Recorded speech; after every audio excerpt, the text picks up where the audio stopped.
You are now live. We're live? We are live. I'm live. Magic Mike's thumbs live. We're back. Back in the studio at long last. This is not Ali you're seeing right now in disguise. She's not giving you Hammer House of Horror in disguise. It is moi. Back in the house after a long pause. Which should we say, Mike? Has it been a long time? It feels like it's been a long time. 2 weeks, so yeah, that's a while. It's been at least 2 weeks. Yeah. No, I'm saying it since I was last in. Oh, yeah. So, good morning, good afternoon, good evening, people out there in the world. In the World Wide Web, out there in the cloud, wherever you may be. Welcome once again to a live with Unite Hair TV at our super wonderful headquarters in our studio. I'm going to be here all day actually. I'm doing a lot of filming today, which is rather nice. A couple of models coming in. So our today's specialist subject, start for 10 points, is all about haircutting, I believe. Is that correct, Mike? That is correct. Hopefully you got some tips and tricks to share with people. Tips and tricks. If you're wanting to see anything specific, how about sending a little request down the phone? Any little hellos, mentions, he'll be more than happy to point them out. Got your first hello from Tobias Bell. Hey Tobias, how you doing, fella? How is it over here in the UK? Is it still a bit wet and windy? Hope you like this little haircut. It's an old classic. I'm not going to necessarily do tricks. I'm going to do stuff that I see on social media that I feel people see and get confused about, and I want to go through little things that I think would help you, especially if you're new to the industry or if you feel a bit stale, to go over those. And if you want to see them in any greater depth, you can always come online to Unite Hair TV and see our cutting videos.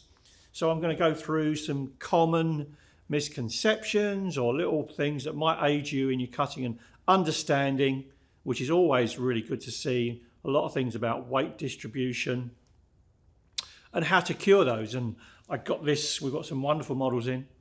I've got a Deirdre, a Donna, and who can we have? The 3 Ds. Who can we have the last one? A Debbie. There you go. My cousin's a Debbie. She's going to really appreciate that.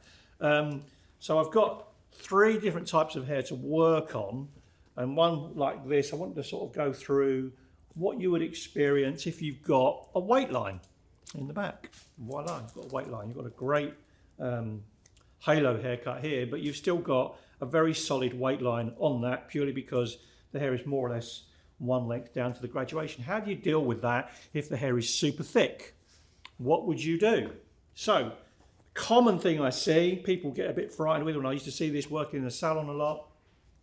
People would just continue picking the hair up and just point cutting accordingly. Find my good scissors, that'd be good. Point cutting like so, just going into there and just trying to alleviate that weight line. And really, what you're not doing a huge amount at that point to alleviate that weight line if you do want to get rid of it. And why is that? Because all you're doing is you're just putting small little holes in the haircut. So you're definitely going to soften it. There's no two ways about that. You will definitely soften that weight line through here, but you're not going to remove it. So what is the weight line? Why do we have that? And this would apply to, especially if you're doing graduated bobs, very, very common thing to do, but also understanding sometimes we want to shift weight distribution so it pushes hair up, because someone may have, like this mannequin through here, a very, very flat occipital area, as you can see through here. Not much of an occipital bone through there. So how can we accentuate that? How can we lift that up? So you would graduate that hair more from the bottom, but if the hair was really thick, you're going to find you're going to get a real large mushroom standing out. You may not want that. Any questions so far, Mike? Well, you've got another hello from Stacy Sullivan Beauty out in Connecticut. Oh, wow. Sullivan Beauty Boys. Fantastic. Long time no see. How's the weather up there? So yeah, let's deal with that weight problem. So the first thing I'm going to do to approach that, argument's sake, there's my weight line, there's my graduation, I'm happy with that. How do I eradicate that? Well, very simply, hopefully you're going to see this. You can take a profile section, middle of the head, and take that straight out. And I'm going to get out there. If I can get out of the way. There we go. I'll get out of the way. Okay? If you take that straight out from the head, square, and cut that. So you can see through here, tension is all married with the section. I'm not elevating the hair up. I'm not putting it this way, so I'm not creating sag in the root base. It's come out completely square. So I know there is the length at the bottom. That's my graduation through here. That's that point that you're seeing through here. So if I eradicate that, elbow's nice and up, elevated. If you just hold that straight out. Now your body position is really important on this. You don't come round so you can't see what you're doing. You're going to change it. So if you stand on square to that, hold it straight out in front of you, and then you can see that way. You can hold that out really nice and clean, and you just take that square. Now, one little thing I like to do, I won't go all the way up to the section because I don't want to go above from the tip of my finger right the way into the depth of my finger. I'm not going to travel around the knuckles because that could create some sort of curvature. So I'm making sure I manage that successfully. As we see through here, don't do any elevation, make sure it stays nice and square. And there we go, there's my first square layer put into that haircut. I'm going to do a couple more on this side just so you can see, hopefully see the difference. Mike should be able to zoom in. So I change my body position so I can actually see the section I'm doing. The elevation is constant and the distribution stays constant as well as I'm moving around the head. I'm not overextending the hair back to the middle. I could do that if I was doing maybe a bob that wants to be heavily graduated. My distribution is another thing to be understood. So I do exactly the same body position, nice and square. Make sure that elevation stays the same, distribution stays the same. And what you will see, if I change it around this way, you can see the weight line from here is it's instantly moved up on the head and it's just starting to sit slightly differently. Now, there is one final factor I can add into that. If you've got really thick hair, it's really dense, and you want to add a really, really nice rounded shape to give the appearance of the graduation, but you don't want all that bulk there. Well, it's very, very simple. After taking your square layer, you then elevate the hair to 90 from the crown and below, as you can see through here. And what you're getting then, if I can just get out of the way, looking at the camera, what you're getting then is you're getting that little corner, okay? You see my elevation through here. Nice and clean, elevation's constant. The hair is not being forced this way, not being overextended either way. You really want to make sure from that crown area it comes out to that 90-degree angle. And you take that corner off. Now what that does, that is called rounded graduation. It's an actual classic piece of hair cutting being used for a long time now. And what does that rounded graduation give me? Well, it just rounds off beautifully now that weight line that we had, and it softens it out completely. As you can see through here, look, that's that section through here. So I'm going to move that hair out of the way. I want you to see the silhouette of that shape. As you can see through here now, it bevels in to the head. Okay, it's not a rounded layer, that is rounded graduation. So let me just go over that one more time. We've taken the hair out, 90 degrees on the head through here, and cut a square layer. We then elevated to the crown, to the high point, and then taken the corner off. And that has given us a beautiful little beveled shape, silhouette on the head as opposed to heavy weight line. Now you can do that anywhere on the head of a haircut. You can deal with graduation with that anywhere you like, because the graduation ultimately is, as we know, the build-up of weight. So if someone's hair is really fine, I want to maximize that.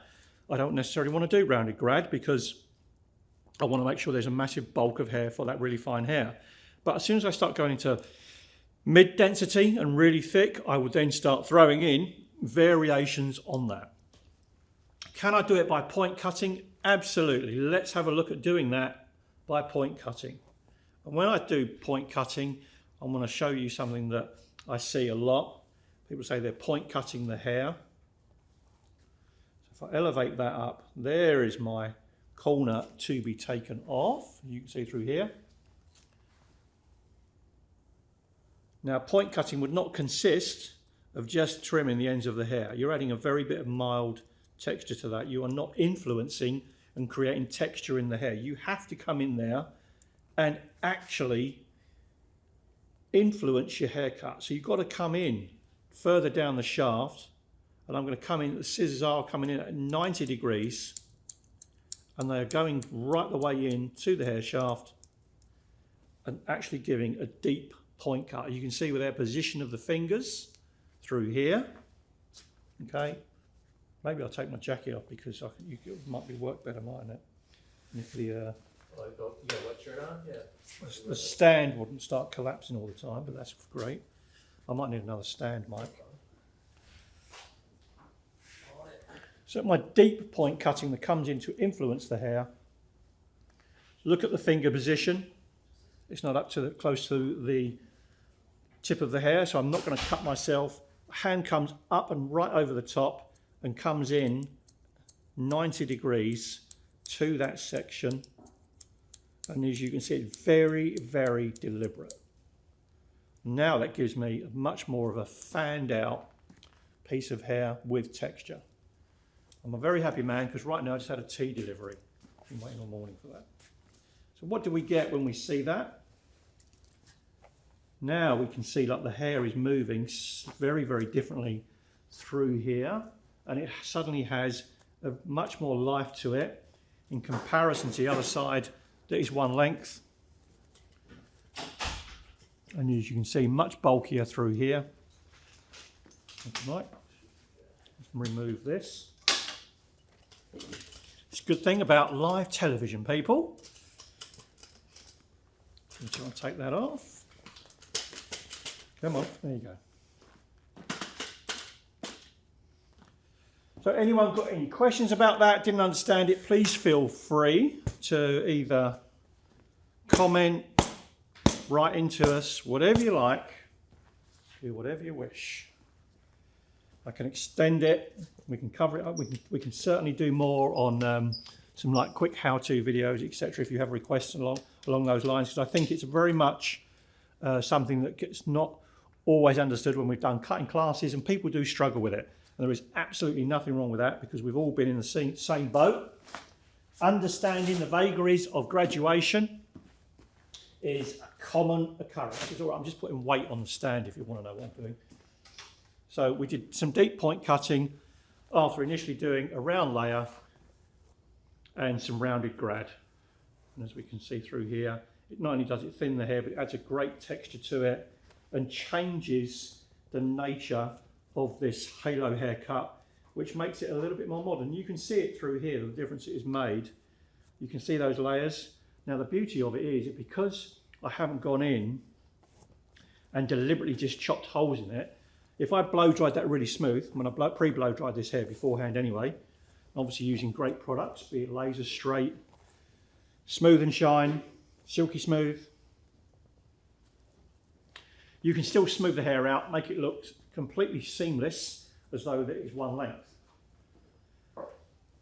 Put in some texturizing products and you suddenly see all this movement in there, and then your clients think you're a magician because you've changed it. And I think that what you can see now is really, really good.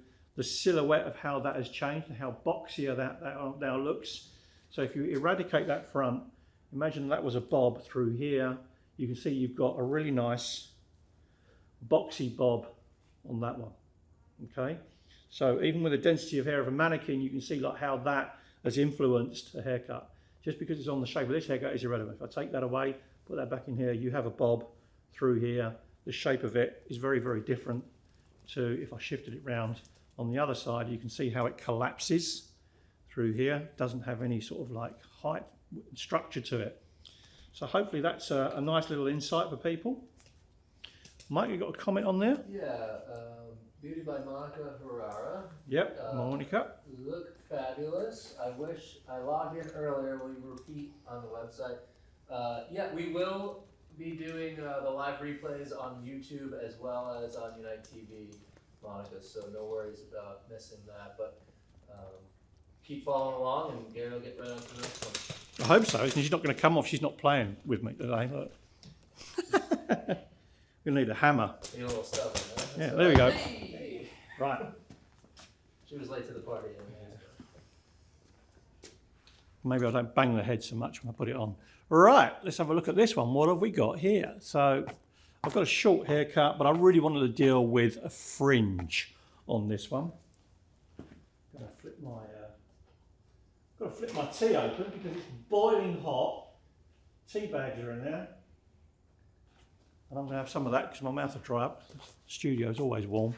So let's have a look. Now, what I wanted to cover on this is giving this, looking at fringes and seeing, I see a lot of people picking fringes up, twisting them into bizarre shapes, cutting them, etc., and coming out with effects, and then coming in and they're working the scissors up one side and then going down another.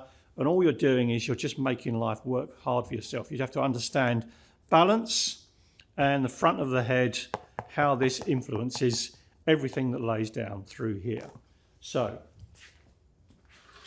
let me just put in a basic fringe on the front. When I say basic, is all I'm going to do is just I'm going to eradicate some of those long hair I've got there and just give this a stronger stronger effect.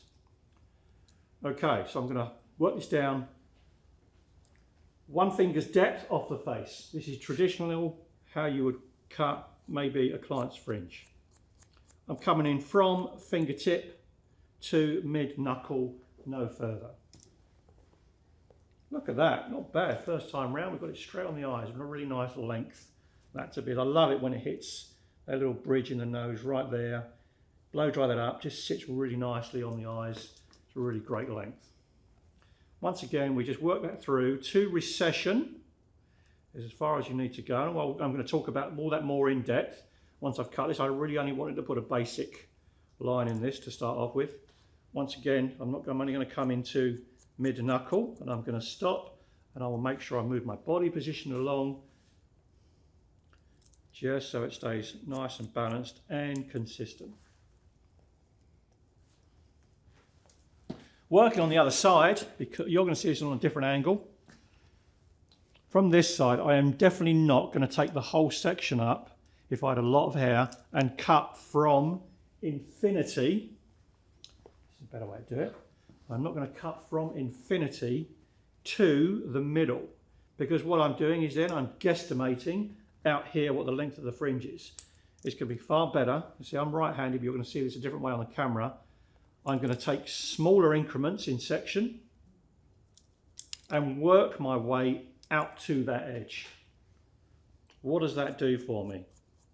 Well, it gives me greater chance that the length of that is going to be consistent from the middle out to the side. So on my side, I'm going from middle of the head to my right. You're going to see it as your left. Working, as we said, to recession. Worked on smaller increments. 1 finger's depth. And that would be, my bog standard fringe. Doesn't look particularly great on this one, I know. So let's have a look at permutations of that. How do you influence that? How do you modernize it, etc.? I mean, it's a nice start. It's very basic to go from, but maybe we want to concave that. We want to do a nice shape. Well, it's very, very simple. You would cut your fringe accordingly. You would elevate your fringe out to the 90-degree mark from the head. Okay, it's coming out square from here. And I'm not going to take too much off this. I'm working from the center. And then I will let that drop. And what that is going to do is going to create shorter length in the middle. And because I am now, I'm going to show you this. I'm now pulling the fringe directly out from the head. It's got to come out. I'm not over directing the hair one way or the other. You can see through here the tension stays consistent. I'm going to take all of that section up, elevate it out to that 90 as we saw before.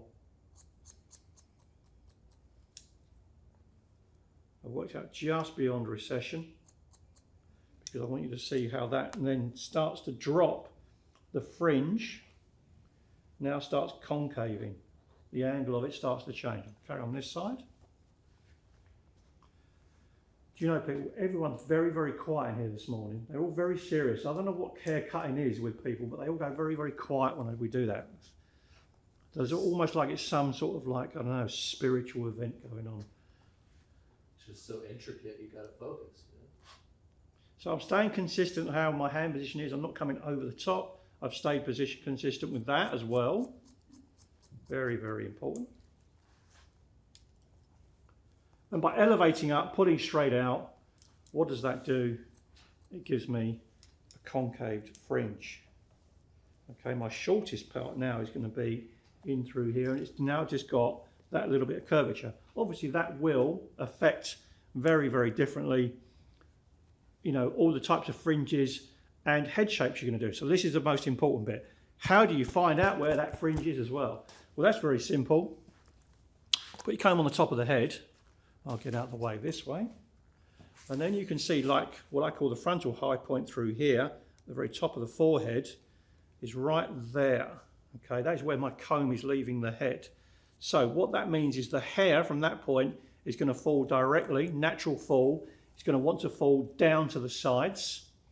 That part forward is going to want to fall into the face. So my fringe, you know, from a natural position, that's where I'd want to start my fringe section. And that is where I would then take from recession from that piece through here. So you're working with natural fall all the way through. That would be my natural section of cutting the fringe. So it's coming from the high point through here. You can see where it's left the head. All that hair is now going to fall forward because underneath here you have the curvature of the skull, and that is going to influence everything we do from that point to that point. So to create the same shape fringe, be it short or long, it's irrelevant. If we take the hair up through this way, now we can see through here, I'll get out of the way, there is my fringe section. That's where you can see how that sits down. That's predominantly one length. Guess what we can do? And that's why I led this into this. If the hair is super dense, the fringe is super dense, what did we just do on the graduation? We've done rounded grad. You can do exactly the same through here. As you can see, I elevate up. There's my point. I eradicate that. It starts thinning out the hair in the center. Now, if I want to add more variation to the fringe, if I want that hair to then start pushing that hair away from the face, I will then take subsequent sections. I can then take the next section along, cut it to exactly in the middle, so overextend to the middle, overextend to that rounded shape through here, and do that accordingly. So what I'm now transitioning into is that I'm now getting even weight distribution working across the fringe, but it's still going to have the shortest point in the middle, longest on the edge. What does that create? Well, it creates our favourite fringe of the moment. So as you can see, there's less hair comes off. It creates the hair will then, as it grows out, will want to be pushed from the centre to the outside.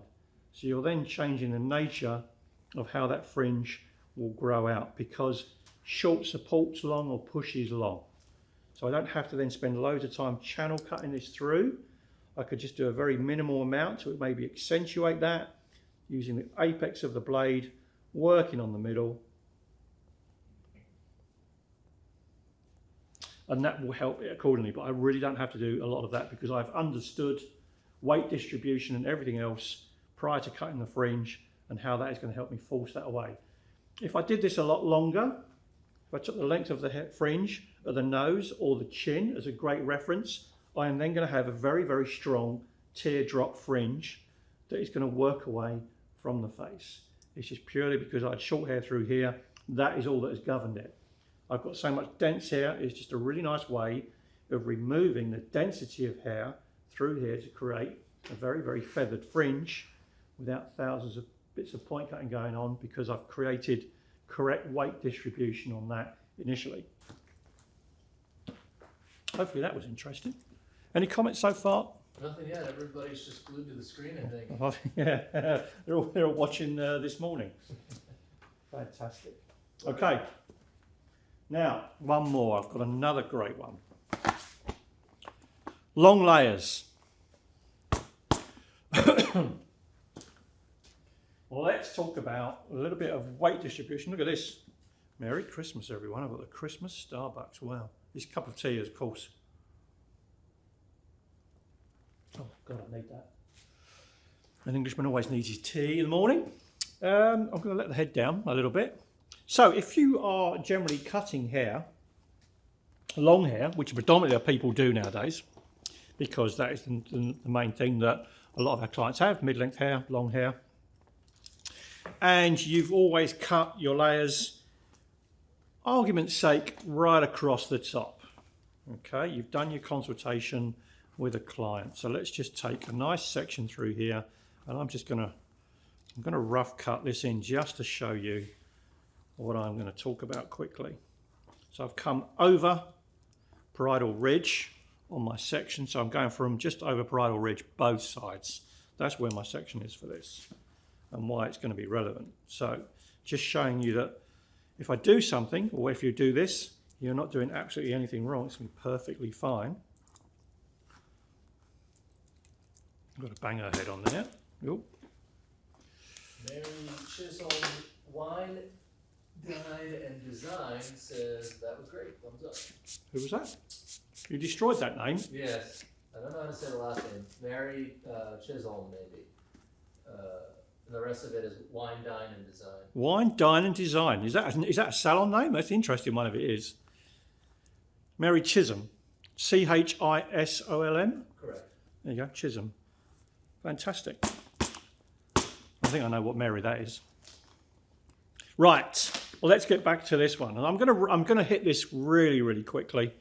So I'm just going to separate that off so I can actually use my hands correctly and just put in a square layer on the top. And square, what I mean is that I'm coming along perpendicular to my section, straight up. As you can see, elevation is correct. I'm not overextending anywhere.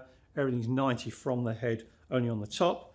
This would be overextension through here because it's gone beyond the parietal ridge. But I'm going to keep it square on this point, and I'm just going to rough cut this in anyway, just for the sake of this exercise. As you can see, nothing really wrong going on there. This is how we would be attacking hair in the salon, clients, etc. And it's just purely for demonstration purposes I want to do this. So I'm going to work my way along. I'm going to take that piece I've already cut, drop that in, work over, keeping it nice and methodical. I do like methodical when I'm cutting hair. Keep it nice and easy on yourself. You understand all your angles, positions, weight distributions, etc.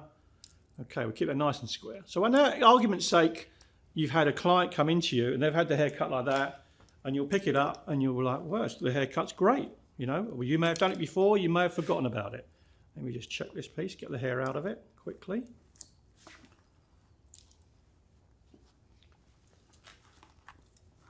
So it should be nice and square on the top, and I'm going to have a couple of long pieces on this. I've just picked up more section, and I'm going to just knock those off. There we go. Right, here we go. Now we've got this nice and square on the top. Right.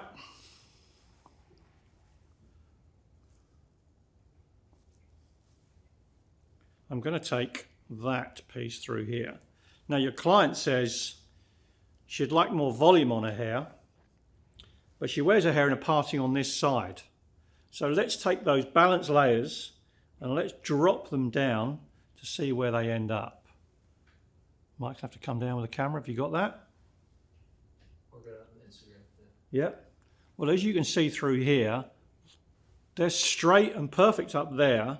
When they travel on the head from the parting, one is vastly different to the other. So consequently, the side that we're parting on, that has the least amount of hair, you are not going to have a huge amount of volume and body over here in comparison to this side, purely because, look at that, the weight travels through here, it's now finished just beyond jaw length. So how do you change that? Well, it's very simple. When you layer the hair, you've got to make sure in your initial stages, this section I would rather do first, as in the side with the most hair, and I would work that off parietal ridge. The parietal ridge being through here on the skull. We elevate that up and out. Okay, that's the most important piece. Is that piece on the parietal ridge. That section through here, that's coming down the parietal ridge, that is what's going to govern that. So if it's the hair's super long, I can angle myself up and leave length through here so that hair drops away. Or if I want to take a little bit more hair out of that, I can come out at square and cut that square. Now if I do that exactly the same on the other side, what happens is then I then end up with perfectly balanced hair that falls down both sides. Okay?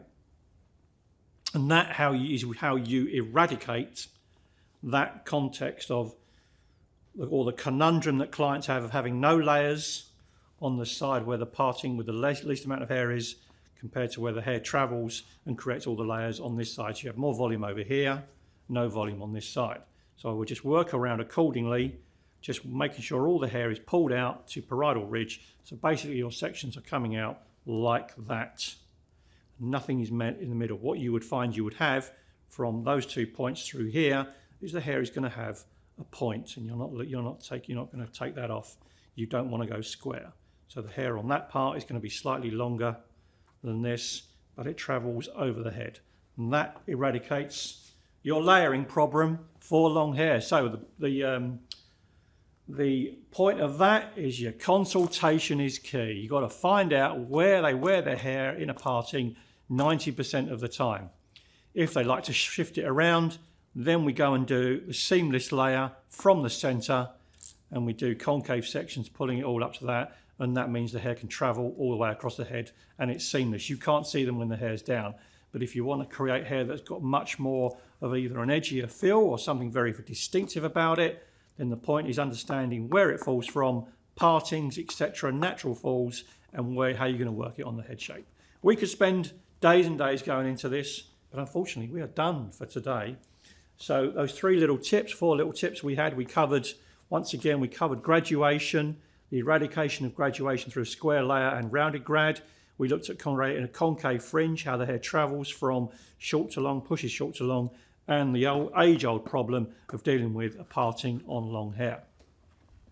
Once again, always, thank you so much for watching that. I encourage you to go off to Unite Hair TV to see the in-depth haircuts where you will find all of these tips.